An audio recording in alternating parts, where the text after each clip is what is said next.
quedamos en el número 30.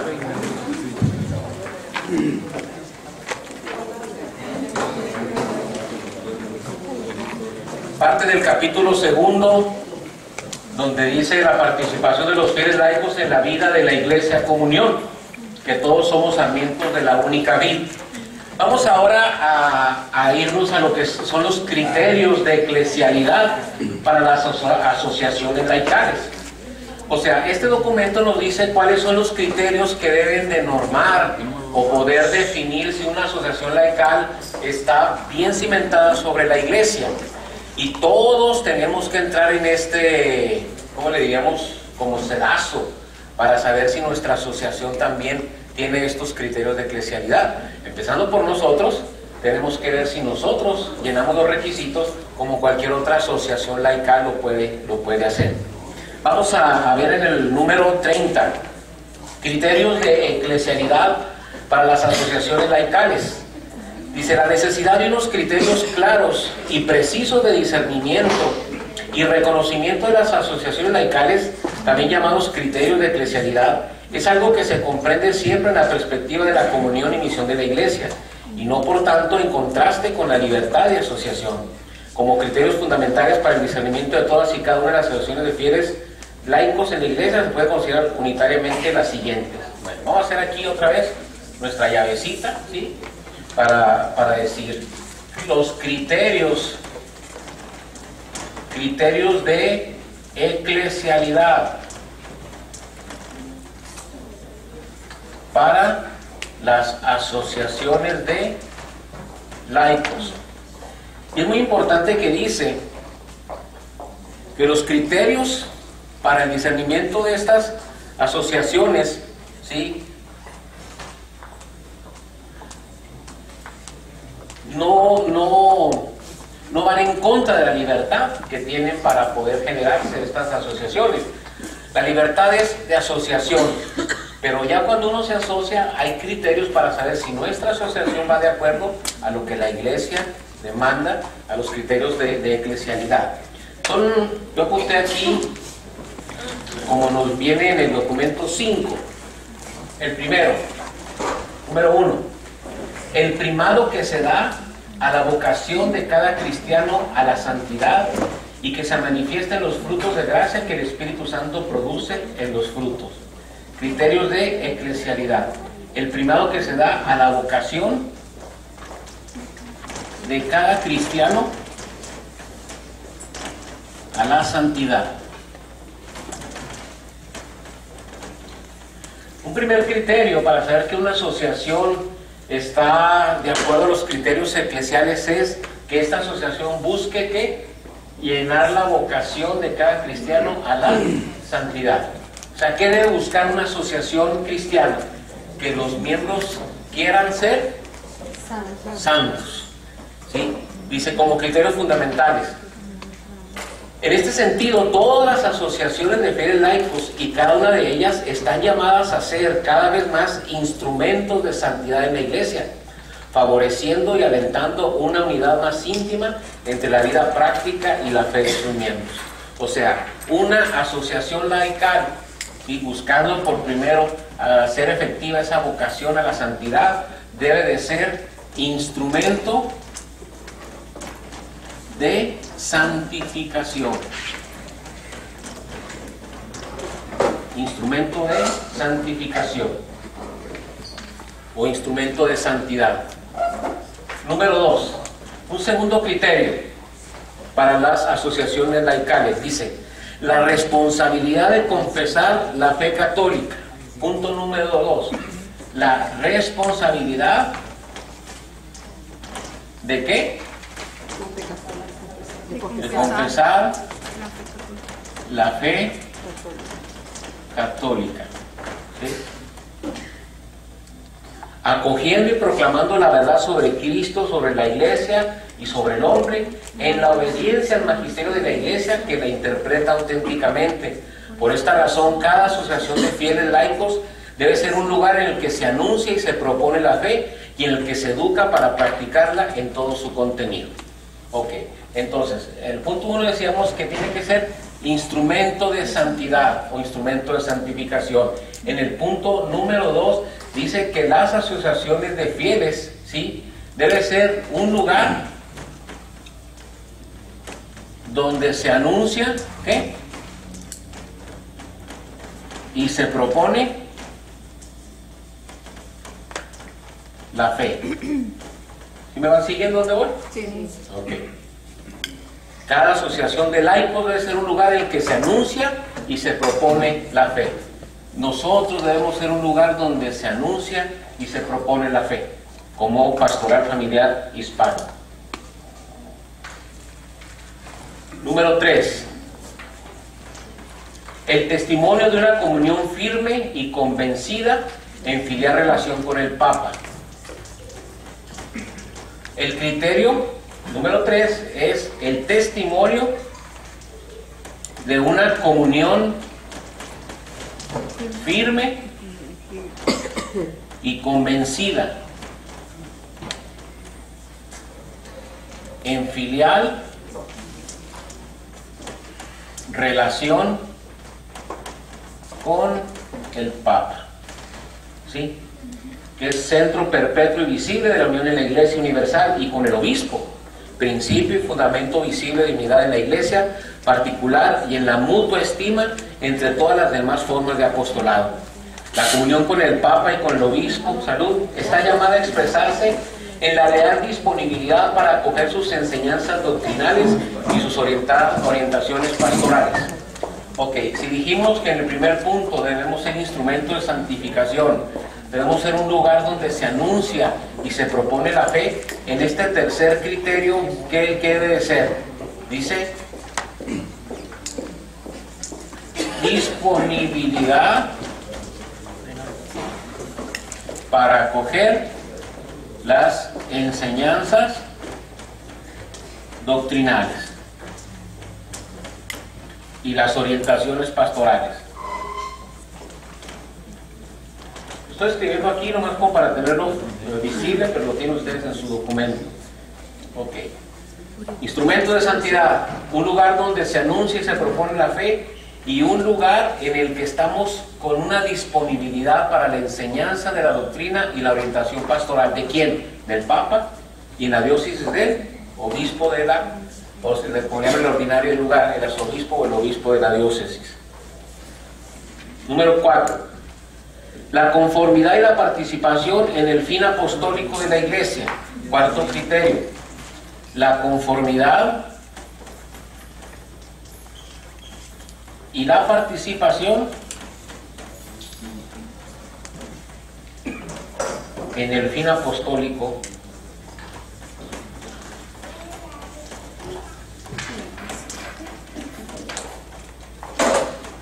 de la Iglesia, que es la evangelización y santificación de los hombres y la formación cristiana de su conciencia, de modo que consigan impregnar con el espíritu evangélico las diversas comunidades y ambientes. Desde este punto de vista, a todas las formas asociadas de fieles laicos, y a cada una de ellas se les pide un decidido ímpetu misionero que les lleve a ser cada vez más sujetos de una nueva evangelización. Ok, aquí dijimos disponibilidad para la enseñanza y la orientación de nuestros pastores. En el punto número 4, ¿qué sería? Ímpetu misionero.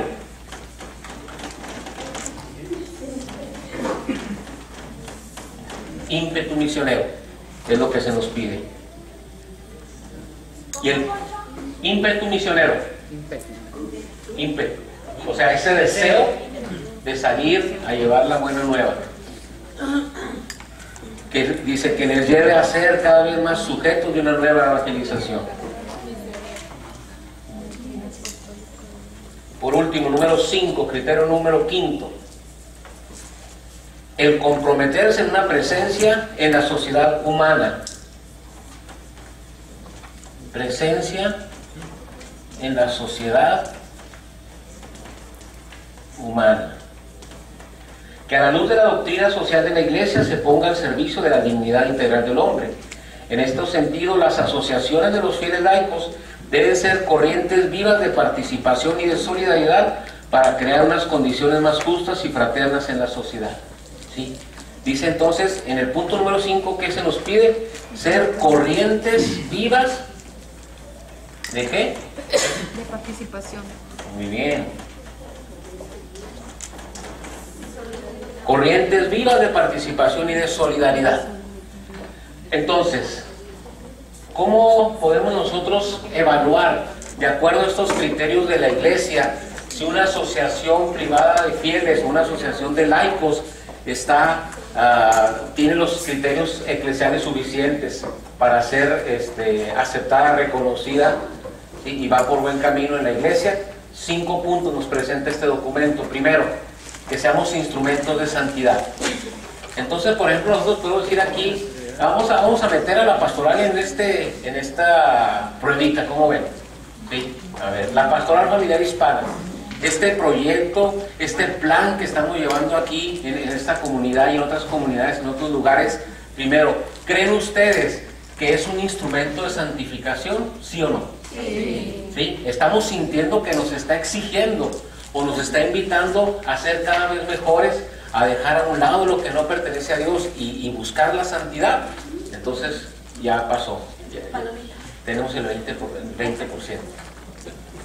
Número 2, ¿se ha convertido en un lugar donde se anuncia y se propone la fe? Sí. ¿A través de qué, por ejemplo? Hoy, empezando por hoy, ¿sí? Ok, ¿qué otra cosa?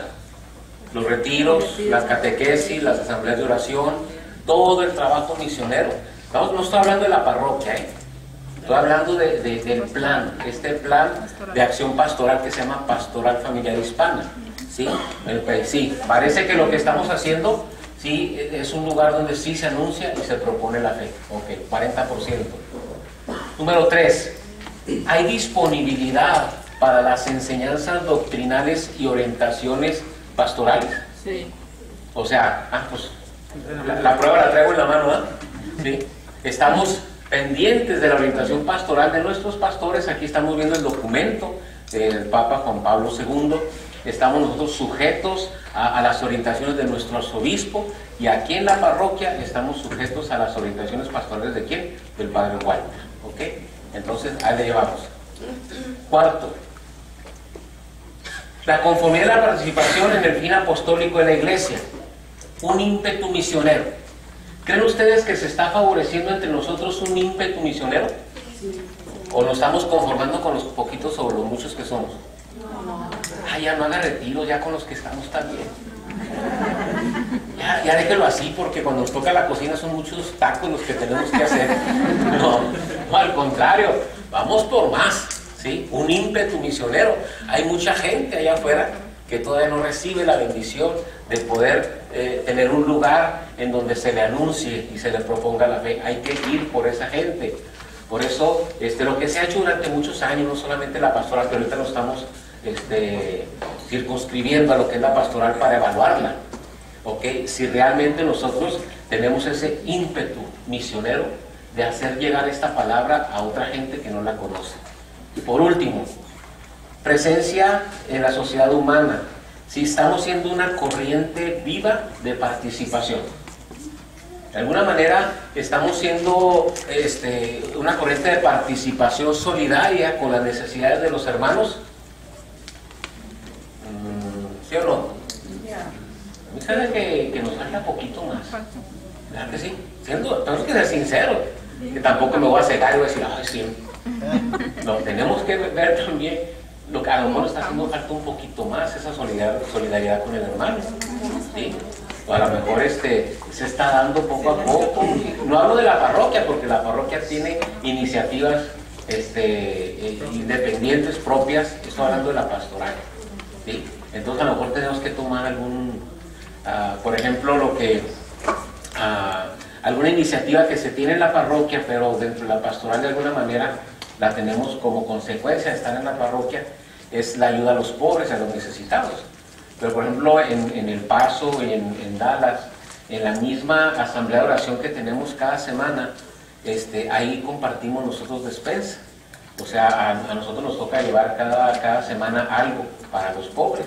Y tenemos un ministerio dentro del trabajo de la pastoral familiar tenemos un encargado de las despensas de caridad, se llama Ministerio de Caridad. Entonces toda la semana nosotros llevamos nuestra despensa. Al final de la asamblea de oración tenemos una canasta allá al frente y luego ya en la oración final pedimos que la gente pase a traer la despensa que trajo para los pobres. Y ya de ahí el ministerio reparte a los necesitados. Entonces eso es lo que estamos haciendo allá. Aquí yo sé que se hace de otra manera a nivel parroquial, pero a lo mejor tendríamos o movernos un poquito hacia allá o atraer hacia acá lo que se está haciendo como una corriente viva de participación. ¿Se quedó entonces entendida cómo debe ser la asociación de laicos? Sí. Porque tiene que pasar por estos criterios de eclesialidad. Preguntas.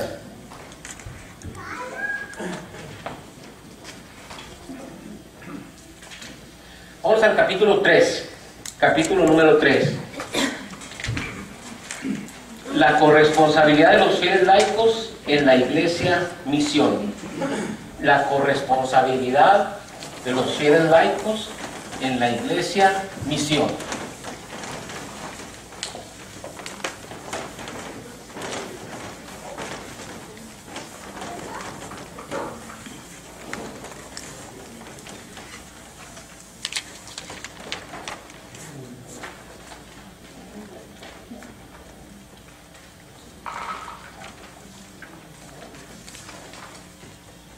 Siguiendo con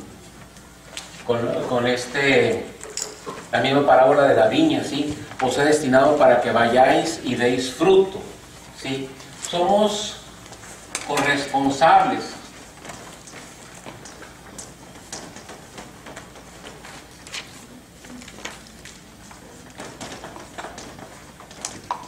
de la misión de la iglesia, o de la iglesia misión.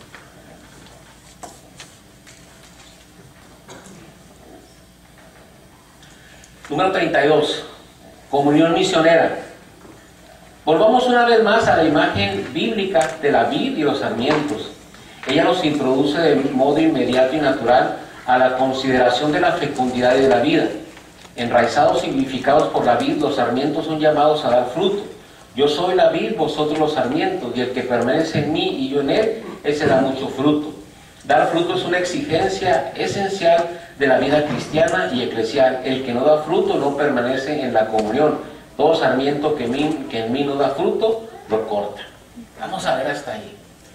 Mire el proceso que nos ha ido llevando este documento. Primero decíamos que el Señor es la vid o el árbol, ¿sí?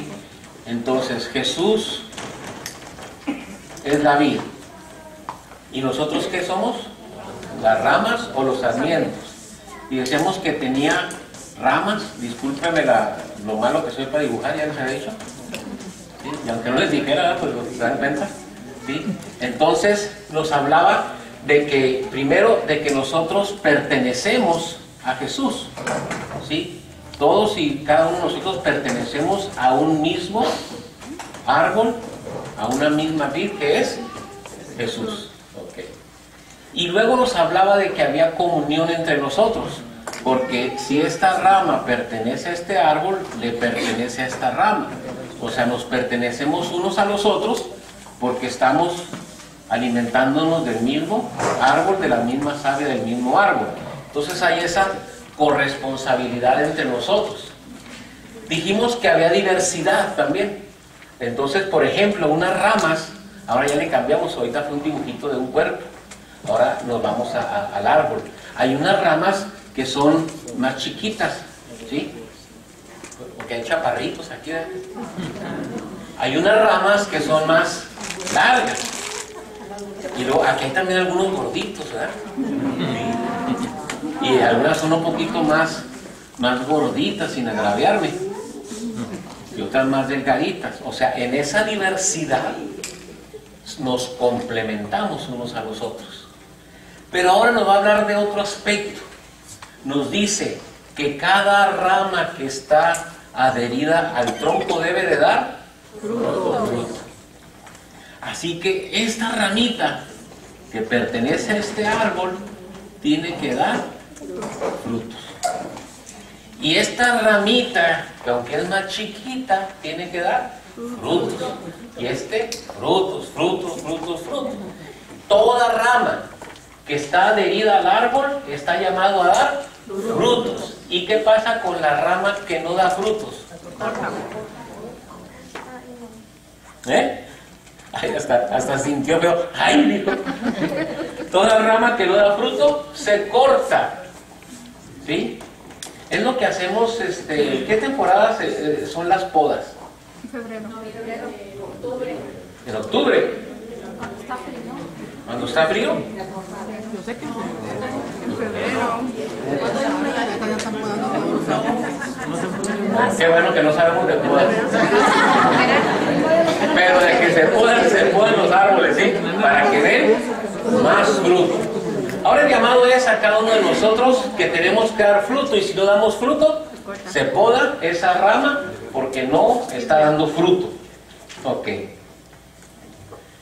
Siguiendo en ese mismo número, el número 33, en el tercer párrafo. 3.3. Es en la evangelización donde se concentra y se despliega la entera misión de la Iglesia, cuyo caminar en la historia avanza movido por la gracia y el mandato de Jesucristo. Ir por todo el mundo y proclamar la buena nueva a toda la creación, y saber que yo estoy con vosotros todos los días hasta el fin del mundo. Evangelizar, ha escrito Pablo VI, es la gracia y la vocación propia de la Iglesia, su identidad más profunda. De una palabra, ¿cuál sería el fruto que tenemos que dar nosotros como Iglesia? Evangelizar. ¿Para qué ha sido hecha la Iglesia? Para evangelizar. ¿Cuál fue el mandato de Jesús a los discípulos después de resucitar? Y que le dijo: permanezcan en Jerusalén hasta que sean revestidos del poder de lo alto. Y luego que se fue elevando, ¿sí? ¿Qué le dijo a los discípulos? Vayan, ¿sí? Vayan y hagan que todos los pueblos sean mis discípulos. Enséñenles lo que ustedes han aprendido. ¿Cuál es la misión de nosotros? ¿Cómo se llama este fruto? Se llama evangelizar. ¿Sí? Y aquí podemos nosotros hacer como un paréntesis para decir que evangelización es en carácter estricto o en carácter amplio, es amplio o carácter estricto. En un carácter amplio, ¿qué es evangelizar? Toda acción de la Iglesia. Todo lo que hace la Iglesia es evangelizar. Por ejemplo, ahorita que estuvimos en la celebración eucarística, se está evangelizando a la gente. Cuando con los sacramentos, cualquier tipo de sacramento, el bautismo, la confirmación, es una acción evangelizadora de la Iglesia. El ir a dar a los pobres el sustento, la ayuda, estamos evangelizando. O sea, toda la tarea de la Iglesia es una misión evangelizadora. Aunque en sentido estricto evangelizar es la buena nueva del reino. ¿Sí? Entonces, ¿a qué somos llamados nosotros? A hacer de todas las actividades de nuestra vida un instrumento de evangelización para que la gente crea, se convierta y venga a la fe. Y eso nos corresponde a nosotros. Somos corresponsables. ¿Qué significa corresponsable? Una responsabilidad compartida. No nos podemos lavar las manos, ¿verdad? Como decía San Pablo: ay de mí si no evangelizo. Ay de mí si no evangelizo. Entonces nosotros laicos tenemos esa corresponsabilidad, o sea, responsabilidad compartida sobre la misión de la Iglesia. ¿Y cuál es la misión de la Iglesia? Evangelizar. ¿Va quedando claro? Sí. Okay.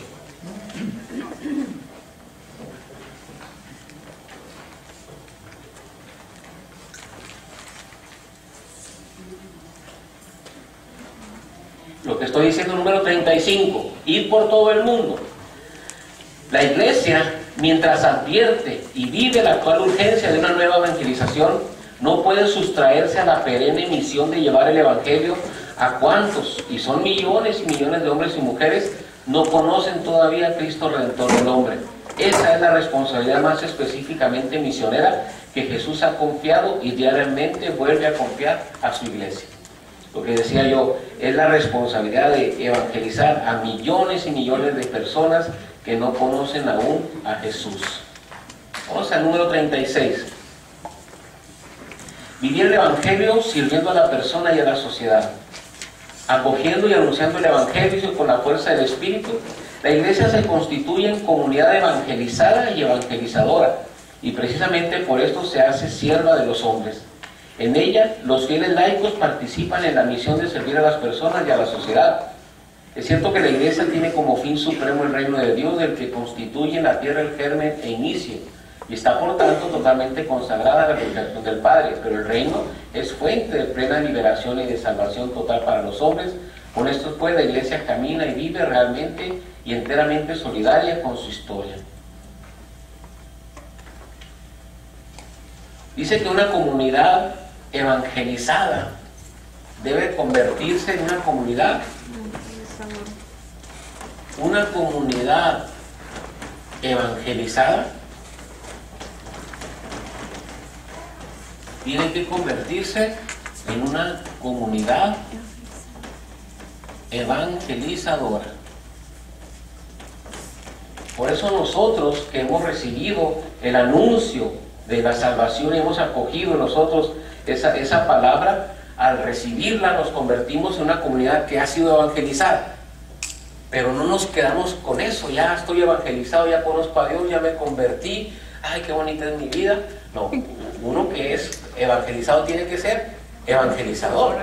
Lo que has recibido, dadlo a los demás. Lo vimos también creo que fue en la mañana o ayer. Ayer.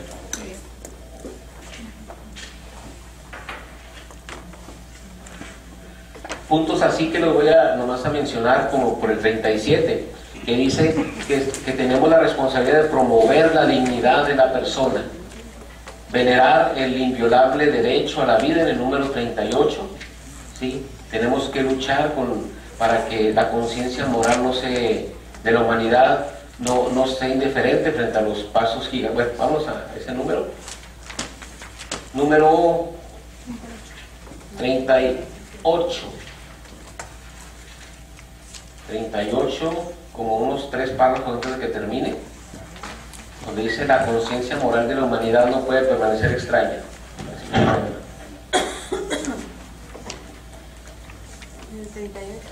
38, y son párrafo 1, 2, 3, 4, 5, 6, como el párrafo 7. ¿Saben lo que es un párrafo, verdad? Sí. La conciencia moral de la humanidad no puede permanecer extraña o indiferente frente a los pasos gigantescos realizados por una potencia tecnológica que adquiere un dominio cada vez más dilatado y profundo sobre los dinamismos que rigen la procreación y las primeras fases de desarrollo de la vida humana. En este campo, y quizás nunca como hoy, la sabiduría se presenta como la única tabla de salvación para el hombre, tanto en la investigación científica, teórica, como en la aplicada.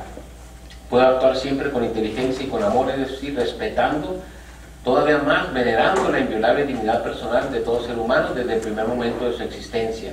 Esto ocurre cuando la ciencia y la técnica se comprometen con medios lícitos en la defensa de la vida y en la curación de las enfermedades desde los comienzos, rechazando en cambio por la dignidad misma de investigación intervenciones que resultan alteradoras del patrimonio genético del individuo y de la generación humana. O sea, ¿a qué vamos o qué nos dice este documento? Nos dice que debemos de mantener esa conciencia moral en la humanidad, aún en las investigaciones que se están haciendo científicas, ¿sí? Que todas ellas tienen que responder a su responsabilidad de esa conciencia moral. Dice, intervenciones que resultan alteradoras del patrimonio genético. Ahorita me llamó la atención, ahorita que se ve aquí en la misa, que la planificación natural de la familia, una de las diferencias con los métodos anticonceptivos es de que no se trata como si fuera una enfermedad. Yo nunca lo había escuchado, ¿sí? Y eso me gustó. O sea, una planificación natural de la familia no es una enfermedad que la que tengas que atacarla con inyecciones, con pastillas, como decía ella. Y entonces, ¿qué pasa en las investigaciones? Los médicos, los científicos, ellos que que son iglesia, porque ahí dijimos que ese es el ámbito del laico. Son laicos que pertenecen a la iglesia, deben de restringir incluso sus investigaciones ¿a qué? A lo que es moral de acuerdo a la enseñanza de la iglesia. Por eso hay pastillas, la pastilla del día siguiente, ¿sí la han oído, no? Sí. Esa es abortiva. Esa es por si acaso abortaste, al día siguiente sacamos todo. ¿Sí? Perdón, si acaso concediste, abortas. O sea, la pastilla no quiere decir que tiene esa pastillita tiene la peculiaridad de irse al pasado, ¿sí? Y cuando en el momento en que pasaba lo que estaba pasando, impidió que concibieras. No, o sea, si ya concebiste, matamos al bebé porque se está germinando ya en el vientre de la madre. Y todo eso, ¿quién lo ha investigado? ¿Quién ha tomado la decisión de esas investigaciones científicas? El hombre. Ojalá fueran médicos científicos que tuvieran la responsabilidad de mantener, ¿sí?, la moral cristiana dentro incluso de sus investigaciones. ¿Y por qué lo dice en el documento esto? Porque nosotros somos los laicos los que estamos allá afuera, ¿sí? No son los sacerdotes los que están haciendo las investigaciones científicas, son los doctores, son los científicos. ¿Y qué son los científicos y los doctores? Laicos, como cada uno de nosotros, y es una responsabilidad de nosotros, ¿sí?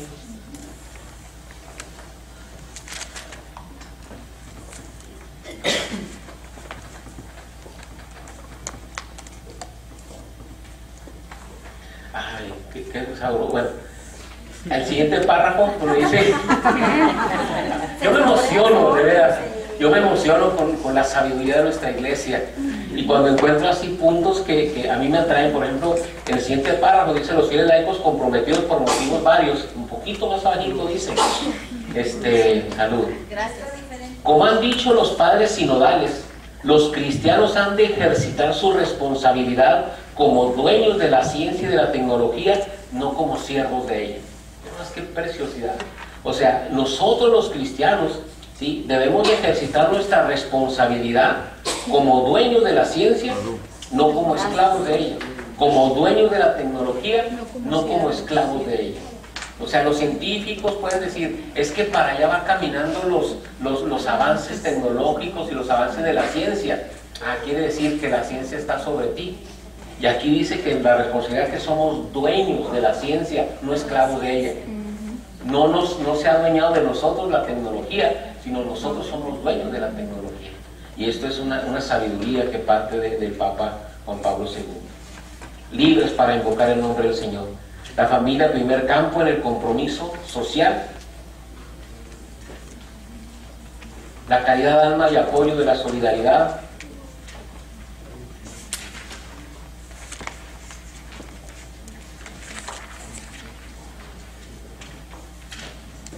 Ok.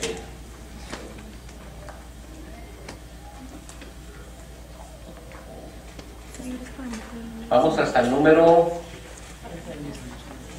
44. Sí, no, vamos a brincar un poquito. Claro que tienen su documento, lo pueden leer y pueden ustedes ir también sacando conclusiones de acuerdo a esta enseñanza. Pero aquí habla sobre evangelizar la cultura y las culturas del hombre. El servicio a la persona y a la sociedad humana se manifiesta y se actúa a través de la creación y la transmisión de la cultura, que especialmente en nuestros días constituye una de las más graves responsabilidades de la convivencia humana y de la evolución social. A la luz del concilio entendemos por cultura todos aquellos medios con los que el hombre afina y desarrolla sus innumerables cualidades espirituales y corporales. Procura someter el mismo orbe terrestre con su conocimiento y trabajo, hace más humana la vida social, tanto en la familia como en la sociedad civil, mediante el progreso de las costumbres e instituciones. Finalmente, a lo largo del tiempo, expresa, comunica y conserva sus obras grandes, experiencias espirituales. ¿Cómo podemos nosotros de alguna manera interpretar esto que nos está diciendo? Volvemos otra vez a que nosotros somos dueños no solamente de la tecnología, sino también somos dueños de la cultura. ¿Qué estamos dejando que se nos transmita y que entre en nuestra vida como una costumbre? ¿Sí? Por ejemplo, nosotros somos muy llevados a dejar que las olas de moda nos lleven a hacer cosas que no hacemos antes. es que es la onda, es que es la moda, es que se está haciendo costumbre que sucedan cosas. Y al dejar que otras cosas vengan y no pasarlas por el sedazo del criterio evangélico, adoptamos costumbres y hacemos que nuestras culturas acepten costumbres que no son. Voy a poner un ejemplo, a lo mejor un poquito muy radical. Por ejemplo, ¿por qué aceptamos nosotros los cristianos, ¿sí? el Halloween? ¿Por qué aceptamos nosotros las fiestas de Halloween como una costumbre cristiana si no lo es? Yo no estoy diciendo de ustedes, lo estoy diciendo a nivel general del mundo, que somos cristianos la mayoría. ¿Por qué aceptamos el Halloween como algo que se da estar metiendo inmerso en nuestra cultura y ahora la festejamos? Ya no más me falta que el Halloween sea un día de holiday. Ya no más eso falta.